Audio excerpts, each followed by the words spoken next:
Hello everybody, it's KG Chaos. In this video, we're going to talk about history of Fallout, like how the Great War started, and what happened afterwards and all in between. So, the Great War started and ended on Saturday, October 23rd of 2077. The nuclear weapons were launched by all nuclear-capable nations, as in, like, us, United States, China, and the USSR, which is Russia. It lasted about 2 hours, and pretty much until the last atomic bomb fell. The world fell into a deep darkness of nuclear holocaust, resulting in the majority of human civilization crumbling across the planets. In decades that followed, which was once territory of the United States, gave birth to a treacherous and unforgiving wasteland, as you see in all the Fallout games, which made them great. Fallout games are awesome, and I don't know what made them think of these type of games, but having a Fallout type game is awesome. That's pretty much how the war started. The reason why it was like a reason why they did it was because it was a geopolitical situation that led to an outbreak of a long-feared global nuclear war, which was prompted basically because an energy crisis of fossil fuels, because they started to run out by the year 2050. This energy crisis was in part the result of increasing amounts of fossil fuel required to power Fallout World and all in between, their technologies, everything. They had to use it for everything, and they couldn't find a thing to replace it. So they used pretty much almost all of it, and they just started a war trying to get the last little bit of crumble of anything that was there to left.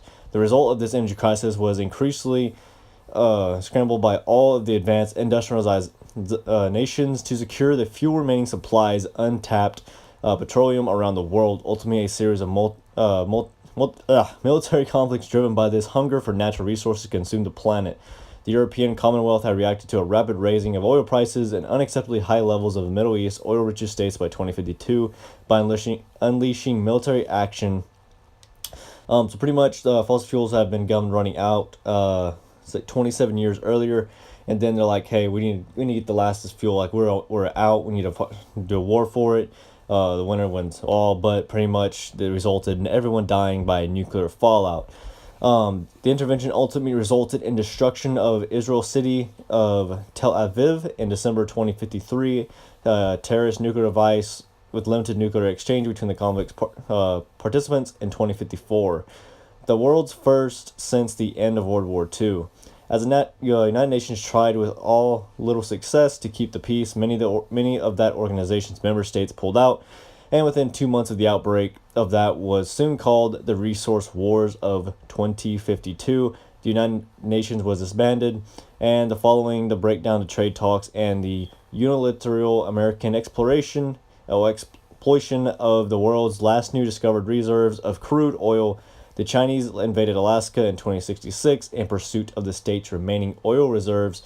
The United States ultimately annexed Canada in 2076 to ensure Canada support for its defense of the Alaskan front, even as the American federal government acted aggressively against its own citizens to contain wartime rioting, anti-Civil War disobedience, and military desertion.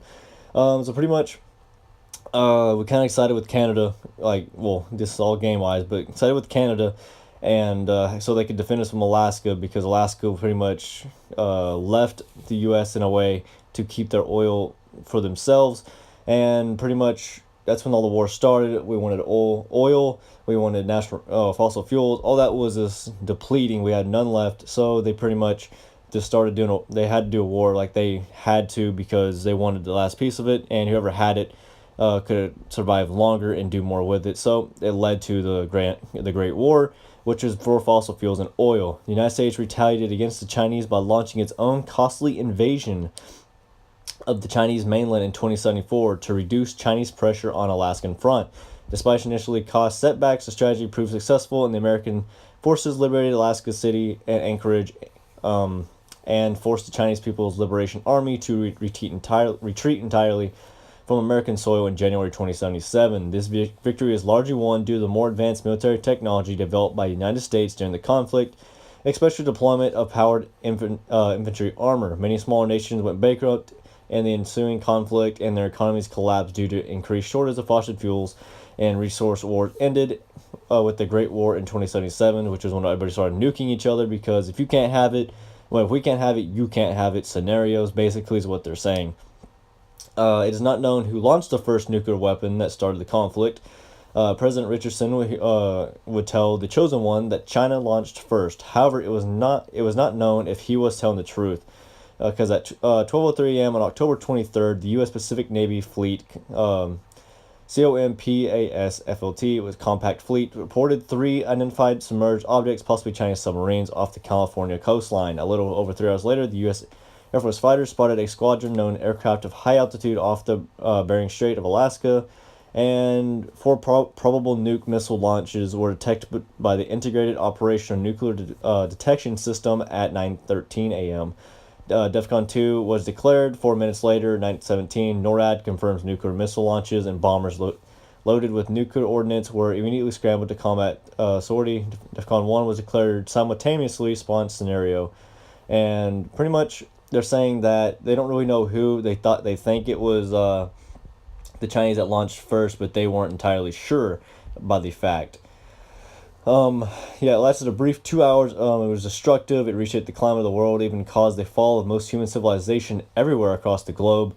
More energy was released in the first moments of the Great War than all the previous human conflicts in history and the world combined. Entire mountain ranges was created as a background buckled and moved under the strain of cataclysmic pressure produced by numerous concentrated atomic explosion. Rivers and oceans around the world were contaminated with resulting radiation fallout, reactive fallout released by the relatively low-yield nuclear weapons used by all sides.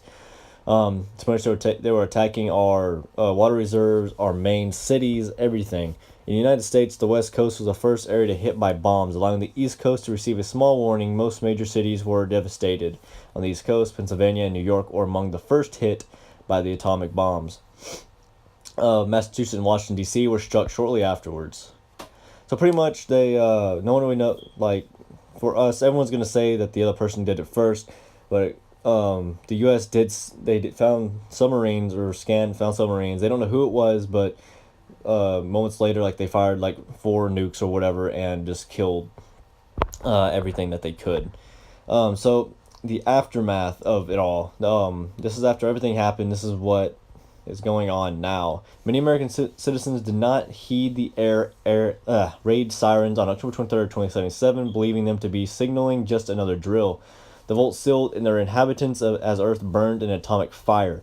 And few citizens took shelter where they could: sewers, subway stations, drainage centers, Pulaski preservation centers or shelters, or in this case, Keller family in the National Guard depot. However, without a very strong outer shield and a dense metal or rock to defend them from both the heat and kinetic shock wave of nuclear blasts, such as Lamplight Caverns or Raven Rock, few citizens survived the full-out nuclear exchange. Some who were exposed to high levels of radiation became ghouls, and these ghouls in turn formed their own communities. Those who survived the nuclear exchange would form the basis of the brutal civilization that existed for the next 20 years, until the first vaults reopened, aka Vault 76. Despite the global destruction caused by the war, many areas remained habitable, and low tolerable levels of radiation fallout. The surviving humans in those parts of Earth were able to continue living in the ruins of the pre-war civilization, establishing new communities in even smaller cities.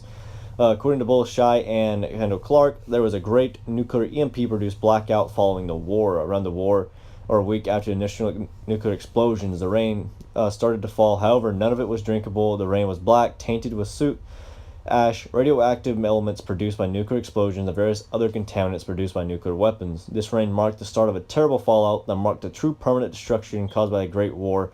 The rain lasted for 4 long days, killing thousands of species that have survived the initial destruction of the bombs. Be the animals, plants, and microorganisms. Those few living things, human, animal, or plant, that survived after the rain ended were left to live in a now barren wasteland that had spread across the earth, where nearly all pre-war plant life either died in the initial explosion or from the intense radiation. Some major global cities were not completely destroyed, like DC. Pretty much, it wasn't all destroyed. Some of the buildings actually stand. The metro system and subways remained intact, although metro tunnels were sometimes blocked by collapsed masonry, by the shock of atomic bombs. Thanks to the efforts of Robert House, and most of Las Vegas, Nevada, and Hoover Dam remain intact, and many buildings still have electricity as of 2281, about 12 years before the Great War.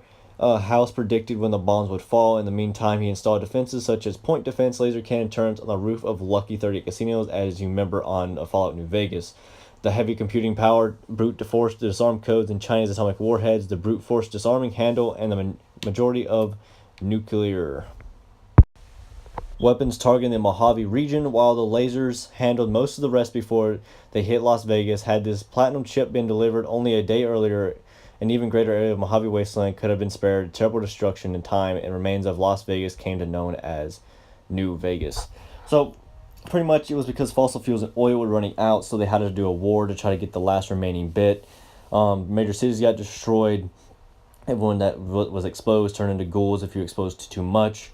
And the reason New Vegas or Las Vegas was in such good shape still whenever the game actually, like we actually play it while it was so in such good shape, is because Mr. House, he had like the like laser guns on there that would like the atomic bombs, it would deactivate them, and they would just land, like they wouldn't blow up. That's why Las Vegas and all that is still all in pretty good tact, because of that reason. And the day earlier, like, they had a platinum chip, I guess, that was being delivered to him, but it didn't get there in time because it still hit the area they was trying to get it away from. So some of the Mojave Desert did not get out of the way, and did not, well, can't really get out of the way, but it didn't get out of getting destroyed. Anyways, guys, that is it for this video. If you like this type of video, just comment down below saying, hey, or comment down below if you like this type of video and what game you'd like me to actually do a reasoning behind or history of. Anyways, guys, that is it for this video. If you're new to my channel, hit that subscribe button, follow me on Twitter and Facebook, and I will see you guys next time.